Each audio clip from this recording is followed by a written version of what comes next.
What happened when 70s animators stopped pretending cartoons were only for children? Some of these films officially received an X rating. Others were unrated, restricted, or simply made for adults.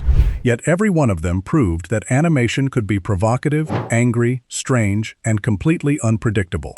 Subscribe to the channel, because the most unbelievable animated film on this list is waiting at number 1. Number 18. Fantastic Animation Festival, 1977. Fantastic Animation Festival was not a normal movie, with one hero and one plot. It was a theatrical collection of experimental shorts gathered from different artists and countries, then presented as a strange trip through the possibilities of animation. The program mixed hand-drawn work, clay animation, music films, abstract pieces, commercials, and dark comedy. For audiences used to polished studio cartoons, it felt like walking into an underground art show where nobody had agreed on the rules. The film included pieces such as French Windows, set to Pink Floyd's One of These Days, along with Moonshadow, Cosmic Cartoon, and Will Vinton's clay-animated Closed Mondays. The most famous shock comes from Bambi Meets Godzilla. It begins like a sweet tribute to a familiar deer, complete with gentle music and calm credits. Then one enormous foot enters the frame, and the joke ends almost before the audience understands what happened. It is quick, cruel, absurd, and impossible to forget. Another major sequence, Closed Mondays, follows a drunk man entering an art museum after hours. A sculpture seems to awaken, pulling him into a mysterious clay world where art becomes alive and dangerous. Nothing is explained in a family-friendly way. Number 17. Everybody Rides the Carousel, 1976. Everybody Rides the Carousel sounds like a gentle children's special, but its subject is the complete human life cycle. John and Faith Hubley built the film around psychologist Erik Erikson's 8 stages of development, beginning with infancy and ending with old age. Instead of giving viewers a neat hero, it asks them to watch people struggle with trust, shame, identity, love, work, parenthood, regret, and death. Each stage becomes another ride on a symbolic carousel. Children test whether adults can be trusted. Teenagers search for an identity while feeling watched by everyone around them. Young adults face the fear of emotional isolation. Parents wonder whether they are building something meaningful or merely repeating the same routine. One of the most memorable sections is the young adult stage, featuring voices that include Meryl Streep. Two people move toward intimacy while doubt keeps pulling them apart. The scene treats emotional fear with a seriousness cartoons rarely received on American television in the 70s. The final stage is even more unsettling. Older characters look back at the entire ride and must decide whether their lives formed a meaningful pattern or ended in disappointment. This was not officially an X-rated film. It belongs here because it used animation for adult psychology rather than childish escape. In an era when cartoon characters usually solved problems in minutes, this film admitted that some human problems last a lifetime. Like the video, if one of these forgotten cartoons has already surprised you. Share it, subscribe, and stay with us, because the films become far more controversial from this point forward. Number 16.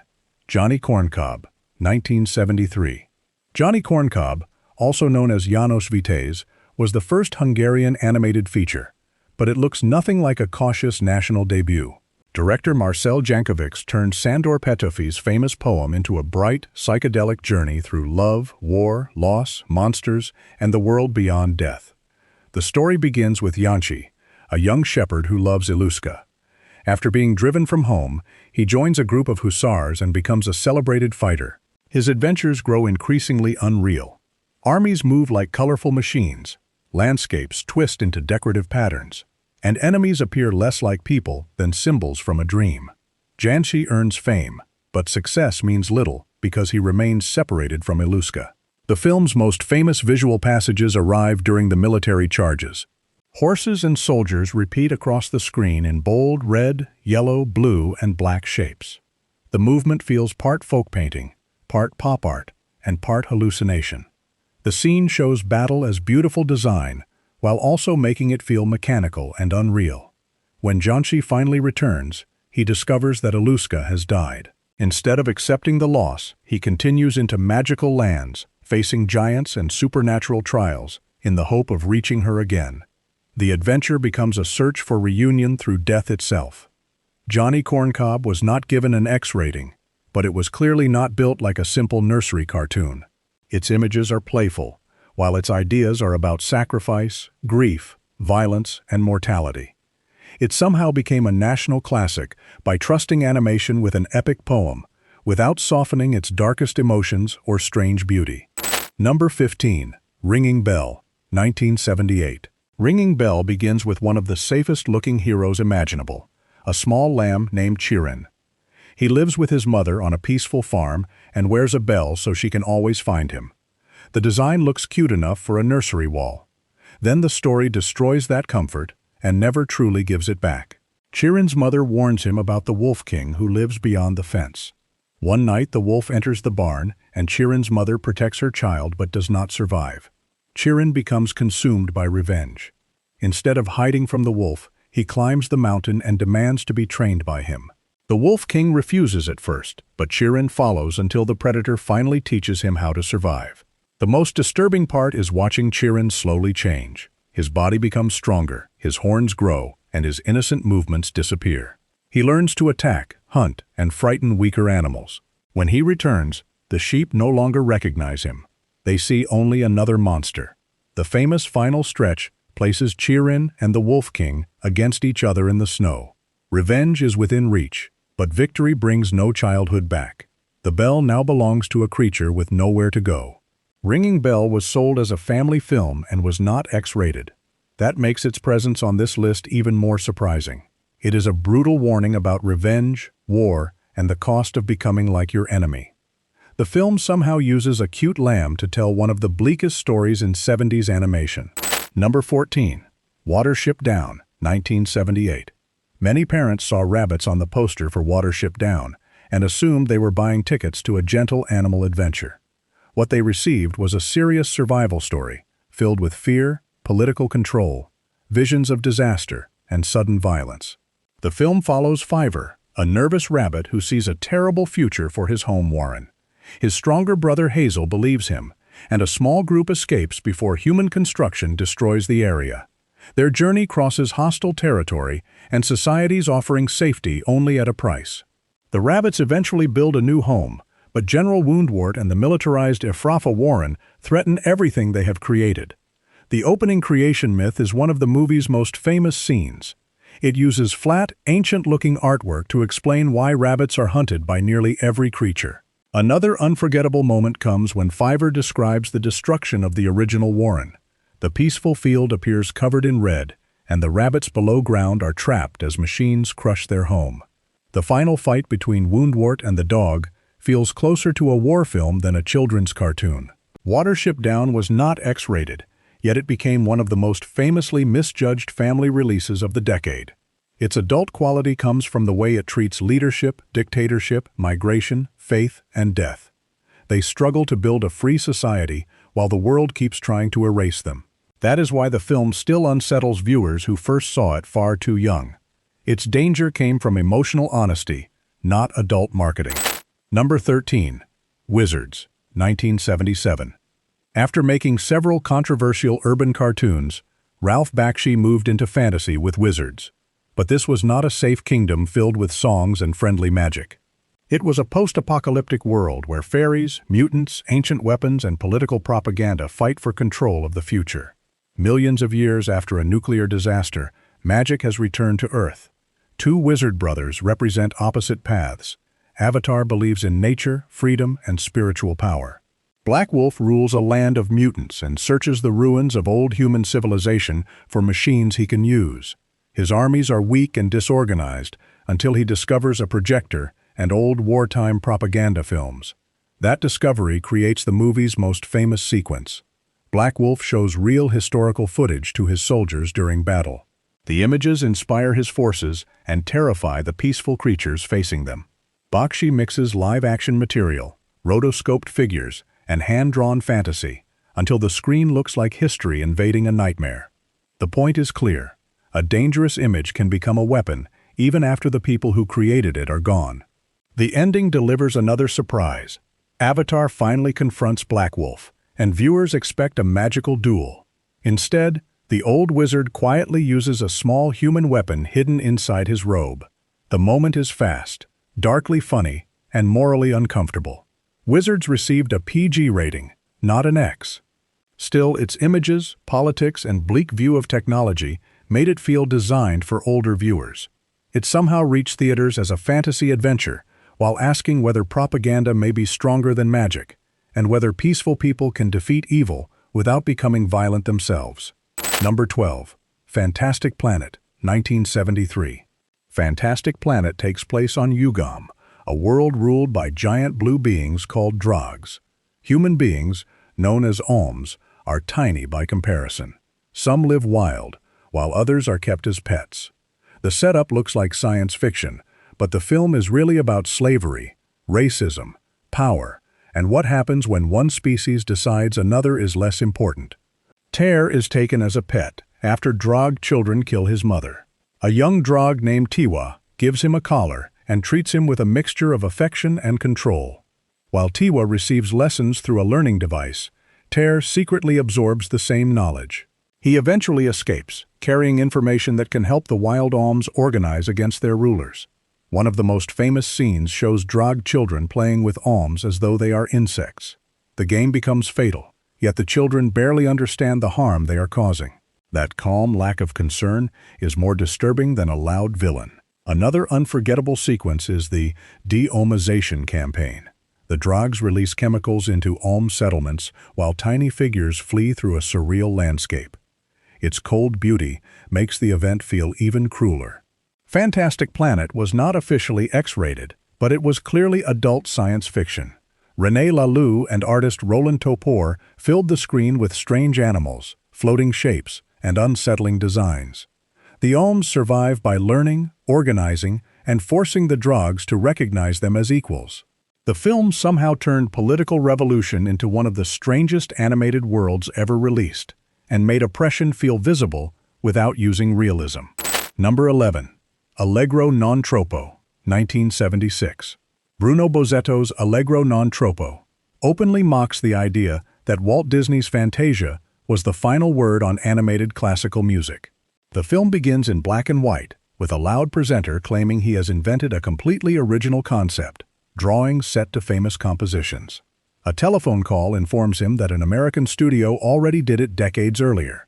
He refuses to believe it and continues anyway. The framing scenes show an exhausted animator, a harsh conductor, and an orchestra of elderly women. 6 animated pieces then move from comedy to heartbreak. The most famous is Ravel's Bolero. A tiny creature emerges from liquid left inside a discarded bottle. Life begins multiplying, changing, eating, and marching forward. New species replace old ones as the music grows.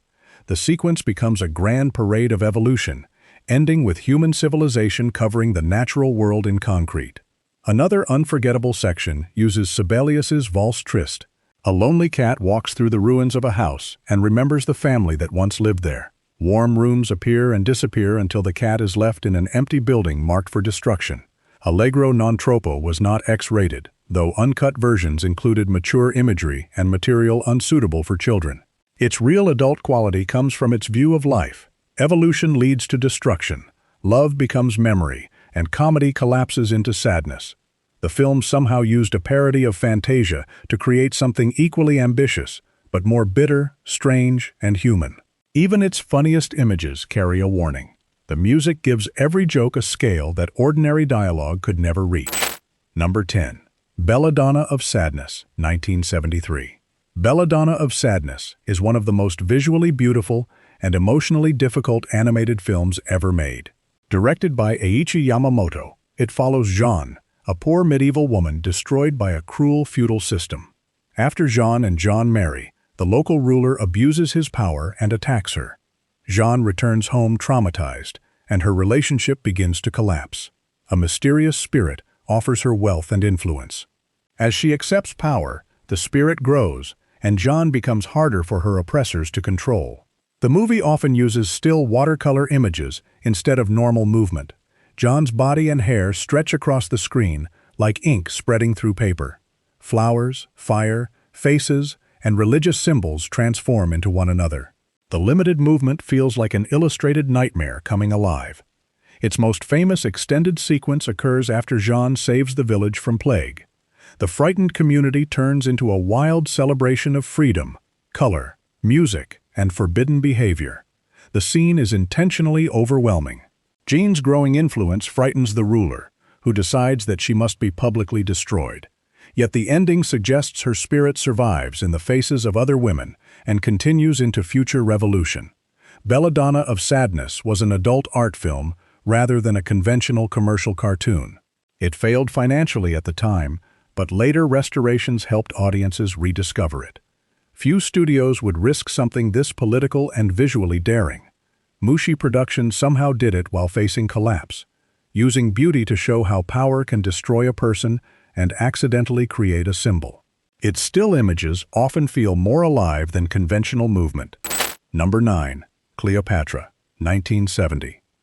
Cleopatra, sometimes released in America as Cleopatra, Queen of Sex, came from Osamu Tezuka and Eiichi Yamamoto's adult-oriented Anime-rama project. It was advertised in the United States with a self-applied X label, even though it had not received an official MPA-X rating. The marketing promised one kind of movie, but the film delivered science fiction, historical comedy, political parody, and experimental art. The story begins in the future. 3 agents learn that aliens are planning something called the Cleopatra Plan. Their minds are sent back into bodies living during Cleopatra's time, so they can discover what the plan means. One agent lands in a leopard's body, ruining his dreams of meeting the queen. Meanwhile, Egyptian rebels prepare Cleopatra to charm Julius Caesar and secretly defeat him. A priestess magically changes Cleopatra's appearance, and the transformation becomes one of the film's most famous scenes. Her body is reshaped like clay as colors move around her. It is glamorous and deliberately artificial. Caesar is shown with green skin, historical figures behave like comedians, and famous artworks are repeatedly parodied. The movie jumps between visual styles, as if the animators are trying to break the story. What is happening beneath the jokes is a battle over empire, desire, and the way powerful men turn Cleopatra into a symbol. The film confused American viewers and performed poorly. That may be exactly why it remains fascinating. Cleopatra somehow turned ancient Egypt, alien invasion, adult humor, and modern pop art into a single animated feature before most Western studios even accepted that adult animation could exist. Number 8. King Dick, 1973. King Dick, originally titled Il Nano e la Strega, is an Italian adult cartoon that turns a fairy tale quest into a non-stop chain of crude jokes. It was directed by Giorgio Terzi, known as Gibba, a pioneer of Italian adult animation. The story follows a small servant named Pipolo, called Little Dick in some English versions. He is pursued by a witch named Nymphomania, who believes a magical series of intimate encounters will restore her beauty. Pipolo wants no part of the plan, so he escapes. That simple chase becomes an excuse to parody almost every adventure setting the filmmakers could draw. Pipolo hides in a circus, meets outlaws, enters royal courts, and joins a Robin Hood-style rebellion. The witch follows with a toad and crystal ball, turning every escape into another adult gag. The circus passage is among the movie's most remembered sequences.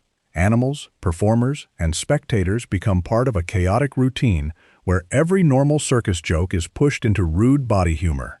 The limited animation and ugly designs make the story feel like an adult comic magazine that has started moving.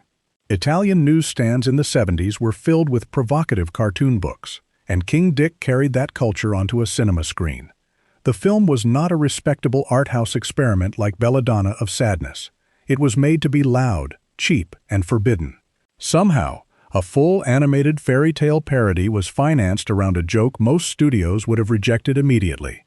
Its existence captures the anything-goes risk of 70s adult cinema. Taste was treated as a boundary made to be crossed. Number 7. Once Upon a Girl, 1976. Once Upon a Girl begins with Mother Goose on trial for obscenity. She insists that the sweet fairy tales known by children are not the real stories. To defend herself, she presents animated versions that reveal what supposedly happened before the family-friendly editions cleaned everything up. The film mixes live-action courtroom material with animation directed by Don Jurwich, an artist who had worked in mainstream television cartoons. The characters move like figures from a familiar Saturday morning show, but the stories are for adults. The movie reworks Jack and the Beanstalk, Cinderella, and Little Red Riding Hood. Jack meets the giant's lonely wife. Cinderella's shoe test becomes suggestive misunderstandings, while Red Riding Hood's journey removes the tale's innocence. The courtroom framing is the most important recurring scene. Each time Mother Goose begins another story, the officials react as though the cartoon itself is evidence in a criminal case. The device mocks censorship while exploiting the material censors dislike. Once Upon a Girl originally received an X rating. It was clearly produced to cash in on the attention surrounding adult animation after Fritz the Cat. It also exposes a truth. Old folk tales already contained fear, marriage, death, and hidden adult meaning. It is not subtle, and it was never designed to be. What makes it unbelievable is that artists associated with ordinary American television animation created a theatrical feature where Mother Goose argues that censorship has lied for generations. The familiar style makes every adult turn feel even more deliberate. It weaponizes the comfort of television cartoons. Number 6. Down and Dirty Duck, 1974.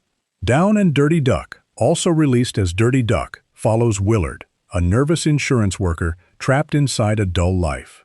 He worries, daydreams, and struggles to speak with confidence.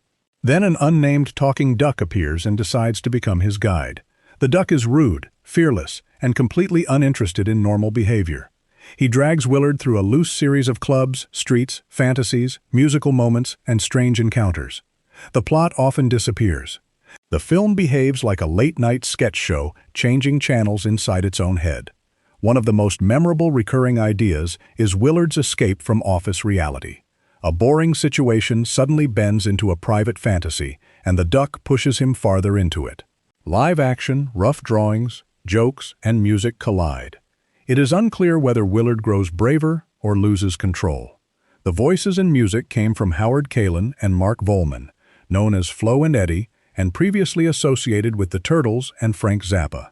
Director Charles Swenson created the movie for a reported budget of only about $110,000 and handled much of the animation himself. The film was promoted as X-rated, and the rating created advertising problems. It played briefly and received harsh reviews, yet it survived as a cult curiosity. Down and Dirty Duck somehow turned one anxious office worker, one uncontrollable bird, and a pile of adult fantasies into a full theatrical cartoon. It looks cheap, but that roughness fits Willard's unstable mind and the movie's refusal to behave. The duck becomes less a character than Willard's forbidden impulse. Number 5. Tarzoon, Shame of the Jungle, 1975. Tarzoon, Shame of the Jungle is a Belgian-French parody that takes the heroic jungle legend and removes every trace of dignity. In its American version, the hero is called Shame, partly because legal pressure made the original title dangerous to use. Shame is thin, confused, insecure, and regularly mocked by June. Their strange domestic life is interrupted when June is kidnapped by the forces of Queen Bazunga, a bald ruler who wants June's hair. Shame is forced to begin a rescue mission with his troublemaking ape companion, Flicka. The kidnapping shows how far the film will go. Bazunga's soldiers are walking adult jokes who carry June through a landscape no respectable studio would draw. During the journey, Shame meets foolish hunters, dangerous animals, missionaries, and the underground Molar Men. A comic highlight has Shame acting brave, while Flicka repeatedly exposes his weakness. The adventure keeps borrowing the shape of an old serial, then ruining the heroic image with another insult. The English dub included voices from performers such as John Belushi, Bill Murray, and Christopher Guest. Tarzoon was initially released with an X rating in a subtitled version, while a later American dub received an R. Copyright trouble and questions about taste limited its theatrical life. Somehow, this crude international spoof became one of the decade's boldest examples of animation refusing to behave respectfully. It treats every heroic jungle image as something to mock, twist, and drag through the mud. Even the rescue story is only an excuse for another attack on good taste. That was exactly what its audience came to see. Number 4. The 9 Lives of Fritz the Cat, 1974. The 9 Lives of Fritz the Cat tried to continue the success of the original without director Ralph Bakshi and without the approval of Fritz's creator, Robert Crumb. It traps Fritz inside a miserable adult life and lets him escape through fantasies. Fritz is now married, unemployed, and living with a wife and child in a poor apartment. While his wife complains about money, he retreats into smoke and imagines 8 other lives. Each fantasy places him in a different time, identity, or political disaster. In one life, Fritz becomes an astronaut. In another, he works as a psychiatrist for Adolf Hitler. He also becomes a future messenger and a student following a guru through New York sewers. Each story proves Fritz cannot escape his selfish nature. The Hitler fantasy became one of the film's most notorious scenes. Historical horror is reduced to a grotesque comedy session in which a foolish Fritz tries to understand a monster. The tasteless joke shows the sequel chasing controversy without a strong story. The 9 Lives of Fritz the Cat was the first American animated feature to receive an R rating, rather than an X. The change showed how quickly the market shifted after 1972. Adult cartoons were no longer a one-film accident. Distributors now believed they were a recognizable product. The sequel was less successful and less respected than the original, but its existence is still remarkable. A talking cat could now carry a theatrical film about marriage, war, politics, failure, and fantasies that no children's studio would have approved. Number 3. Coonskin, 1975. Coonskin may be the most difficult film on this list to discuss, because its images were designed to provoke anger. Ralph Bakshi combined live-action and animation in a crime satire based loosely on Brer Rabbit, Brer Fox, and Brer Bear. It attacks racism, organized crime, corrupt authority, and entertainment by turning ugly stereotypes against the society that created them. In the animated story, Brother Rabbit, Preacher Fox, and Brother Bear arrive in Harlem and begin challenging the criminals who control the neighborhood. They face a false preacher, dishonest police, and mafia figures. They survive by becoming smarter and more ruthless than their exploiters. The opening Miss America sequence is the film's most famous warning. A black woman changes through a series of degrading cartoon images while singing about America. The scene makes racist visual history pile up on screen. Bakshi intended condemnation, but many viewers rejected the images before hearing the argument. Controversy exploded before release. Members of the Congress of Racial Equality protested a Museum of Modern Art screening and later picketed Paramount. The NAC called it difficult satire but supported it. Paramount stepped away, a smaller distributor released it, and that distributor soon went bankrupt. Coonskin was given an R rating, not an X, yet it felt more dangerous than many officially restricted films. It offered neither safe representation nor easy answers. It wanted to drag America's ugliest images into public view and force an argument. Somehow, a major studio originally financed an animated feature built to make nearly every audience uncomfortable. Later viewers kept debating whether its ugliness was attack, mirror, or both. Number 2. Heavy Traffic, 1973. Heavy Traffic was Ralph Bakshi's follow-up to Fritz the Cat, and it proved that his first success was not an accident. This time he drew partly from his New York upbringing. The film mixes animation with live action and turns city life into a giant pinball machine where people crash, bounce, and disappear. Michael Corleone is a young cartoonist living with parents who constantly fight. His Italian father dreams of criminal respect, while his Jewish mother fights him constantly. Michael escapes into drawing and spends time with Carol, a black bartender who understands his desire to leave the neighborhood. The opening is one of the film's defining scenes. A live-action Michael plays pinball while asking what makes him happy and afraid. The machine becomes a doorway, and the movie enters an animated New York filled with bars, rooftops, arguments, danger, and desperate people. Michael and Carol struggle for money and make terrible choices. His father even tries to arrange his removal because the relationship brings shame to the family. The fantasy ends violently, then the film returns to live action. Michael destroys the pinball machine after it tilts, meets the real Carol outside, argues with her, and finally walks with her through the park. Reality offers a smaller, more hopeful ending. Heavy Traffic received an official X rating. It was also a financial success and became Bakshi's most praised early film. Somehow, a cartoon about poverty, prejudice, family hatred, crime, and artistic frustration reached theaters and found an audience ready to see animation as urban drama, not escape. Number 1. Fritz the Cat, 1972. Fritz the Cat changed the argument forever. Before 1972, American moviegoers treated feature animation as family entertainment. Ralph Bakshi took Robert Crumb's underground comic character, placed him inside the politics and confusion of the late 60s, and created the first American animated feature officially rated X. Fritz is a college student who wants to appear intelligent, rebellious, and irresistible. He wanders through New York, abandons school, chases women, enters radical politics, and repeatedly causes trouble while pretending he is searching for truth. Talking Animals satirize college culture, race, police power, empty activism, and selfish people hiding behind revolutionary language. The most famous scene takes place in a crowded apartment bathroom. Fritz invites 3 women inside, but the private meeting grows into a packed party as more people enter. Police officers, drawn as pigs, arrive outside while the room becomes increasingly chaotic. The sequence pushed talking animal animation into territory American theaters had never seen. Later, Fritz helps trigger a riot and becomes involved with a violent revolutionary group. He discovers rebellion can be as dishonest as the society it opposes. Even after nearly dying, he returns to old behavior and learns almost nothing. The X rating blocked some bookings and advertising, but became the marketing hook. The movie was a major independent success and opened the door for Heavy Traffic, Dirty Duck, Once Upon a Girl, and many other adult cartoons. That is why Fritz belongs at number 1. It was not the first animated film with mature material, but it was the movie that made adult animation impossible for Hollywood to ignore. Which of these 70s cartoons sounds too wild to be real? Some were official X-rated releases, while others hid adult ideas beneath fantasy, animals, or experimental art. Together, they prove that animation was never just a children's genre. Tell us which film surprised you most, and which forgotten adult cartoon should appear in the next countdown.